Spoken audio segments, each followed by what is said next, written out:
Hello everyone, this is All Things Gender Equality episode 4, and today we'll be covering on gender-based violence.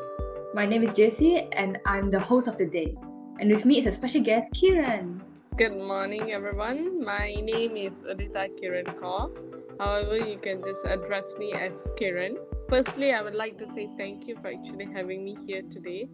It's an honor for me to be here because this is one of the platforms where I can discuss about world's biggest crimes, which is gender-based violence. Right, to start off, for people who may not be familiar with this topic, what exactly is gender-based violence and why is it a pervasive issue globally?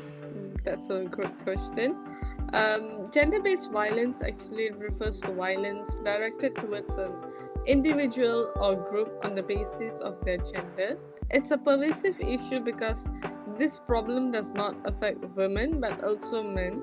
There are actually 4 reasons why gender-based violence actually is happening, which is first one is that it's deep-seated gender inequality.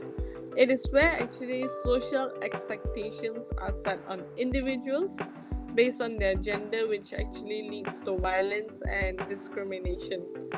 The second one is lack of awareness. It is due to the societal taboos and stigma, lack of awareness, and reluctance to discuss the issue that can perpetuate the cycle of violence. Third one is weak legal frameworks.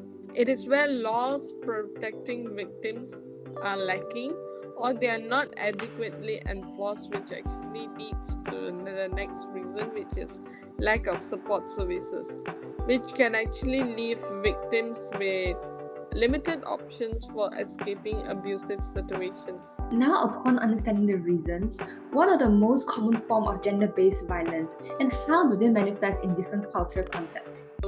Cover the 4 main types, which is the first one is physical violence. This takes in the form of slapping, punching, kicking, or any type of physical harm. In different cultures, the level of acceptance or condemnation of physical violence can vary widely. For example, in some cultures, corporal punishment within families may be considered normal, while in others it may be strictly prohibited. The second form is sexual violence. It encompasses acts like rape, sexual assault, and coercion. For example, in some cultures, as we all know, child marriages and marital rapes are a form of sexual violence due to lack of awareness or legal frameworks to actually address marital rape or sexual harassment, which makes it less likely to be reported or prosecuted because they feel that child marriage and marital rape is something normal, so it has become a gender norm for them. The third one is psychological and emotional abuse. This form actually includes threats, intimidation, humiliation, isolation, or control over a person's actions and decisions.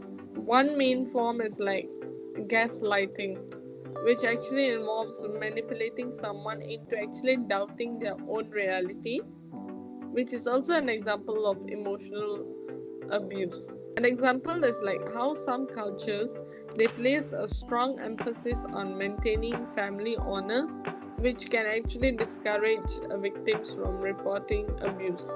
So, which means they actually don't really support the victims on voicing out. So, it's also a form of psychological and emotional abuse. And lastly, is economic abuse. It involves controlling a person's finances, limiting their access to resources, or actually preventing them from working or having financial independence. Economic dependence on a spouse or family can be more pronounced in certain cultural contexts, which actually makes economic abuse a particularly effective form of control, which is when a person, for every single thing they need to purchase or they need to ask money from their spouse, which is like you are fully dependent on that person, which means that you can't really have your own independence financial, like you can't really have the life to actually purchase things of your own choice. You need to seek their permission, and then it's very common that if you seek permission they will ask you many reasons. So this is actually something not very nice. I see. Indeed, it's really sad to hear all this stuff.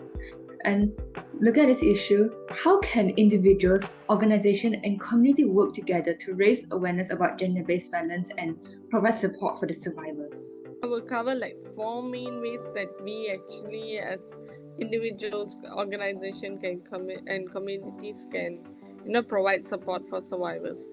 Firstly is educate. It's very important for us to educate women, not only women but also girls, because they need to know their rights, they need to know how to report violence, and it's very important for them to actually know how to reject harmful gender norms.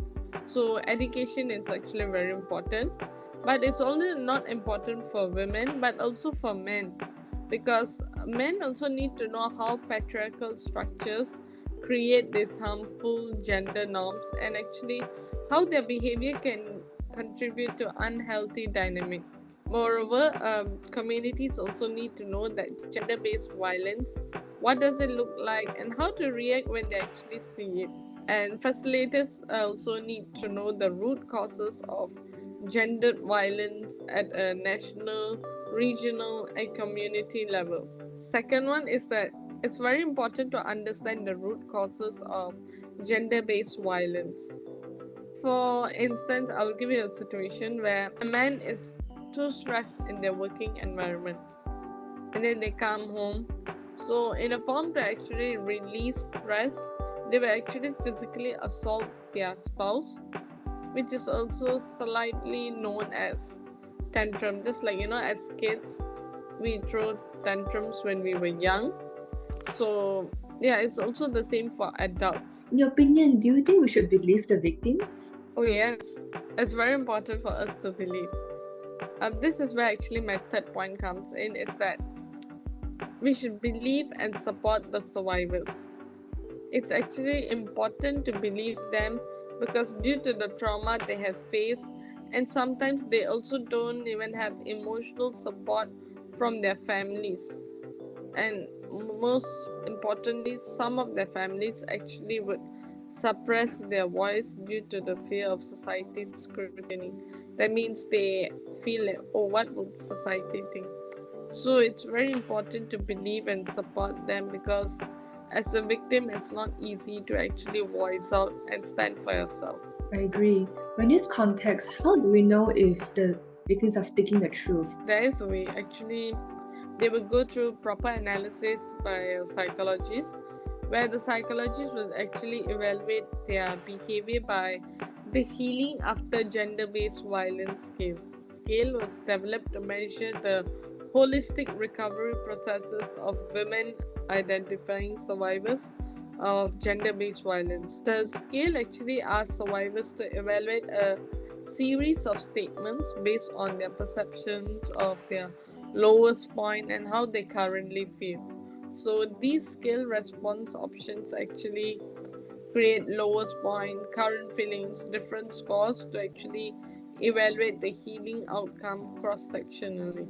So if actually that person is a real victim of gender-based violence, the scale, if it reports higher, so that means it's true that that person is a victim. At times it will take months because of the trauma they have gone through. Sometimes they actually fear to actually share their feelings because they fear of being judged, and they also fear that if their family finds out, what would happen to them. So there's a lot of actually thoughts and feelings running inside them. So to know if they're speaking the truth, it takes time. And then lastly, I would talk about, we should also, as community, we should find non-harmful alternatives to harmful traditions.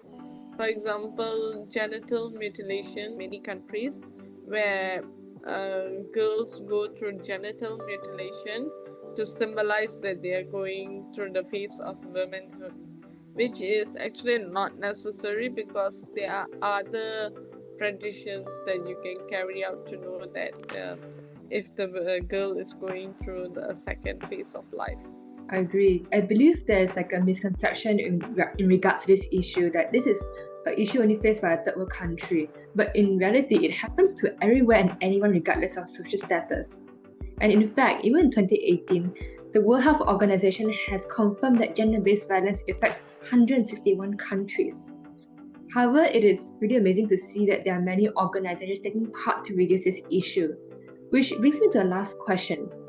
What are some successful initiatives or campaigns aimed at combating gender-based violence, and what can we learn from them? One campaign that actually I was very interested in was titled as #HaveAWord campaign. It was actually initiated by the Mayor of London, Sadiq Khan, on 14 March 2022. So it actually encourages men to confront behavior within their circle, and it's also a man's responsibility to do more to protect women in the receiving end of such abuse. So the campaign was actually carried out not by actually having posters, billboards, the campaign had a video advertisement, which was something unique. However, in that video, it actually showed a young woman was on her way home. She was seated while she was waiting for her taxi when a group of men of the street approached her. She looks very uncomfortable when she was approached by one of the men, who actually made comments about her appearance and unwillingness to actually engage in his conversation. Whereas on the other side, his friends that were watching, one of them actually decided to stop him, which is like calling out his behavior. So which is actually very important, is that male violence against women and girls can start with words. So the moment when he actually stopped his friend, so the friend actually stopped commenting and engaging with the girl, and finally the girl went in the taxi and went back home. What was the main motive of this is that when you see something like that happening, ask yourself that what I am seeing, is it right, is it wrong? If you think that it is wrong, go ahead and tell that person that I think this person is uncomfortable with you. I think you shouldn't do that. I think maybe you should move back. Women would actually feel much more safer out there. However, this campaign actually wasn't just initiated randomly. It was actually after the death of Sarah Everard. Sarah Everard was actually kidnapped, raped, and murdered by a Metropolitan Police officer. Sarah Everard was murdered in 2021 January, which was during the COVID. So she was brutally murdered. Her family was devastated. It's like because she was coming back home from work, and then out of nowhere she was kidnapped, raped, and murdered. So that actually created a lot of fear for women. So these incidences actually, I would say, it shakes the whole city of London, because these things actually happen in London, not in a third world country or second world.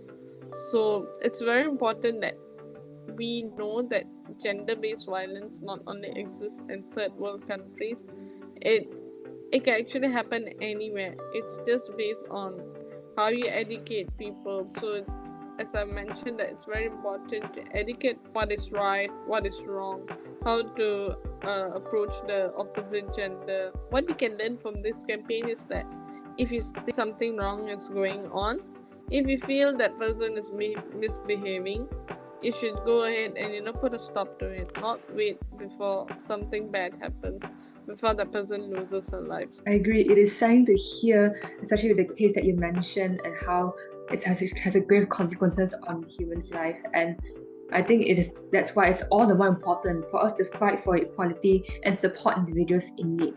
And together we can fight for a safer world for each one of us. And I think the first step is to equip ourselves with the knowledge to do so. And once again, thank you so much, Kiran, for joining us and letting us know more about gender-based violence. Thank you for actually having me here. I hope that we all have learned something useful, and where they actually carry out this action in our day-to-day lives. And we can spread this awareness by protecting the other genders against gender-based violence. Thank you.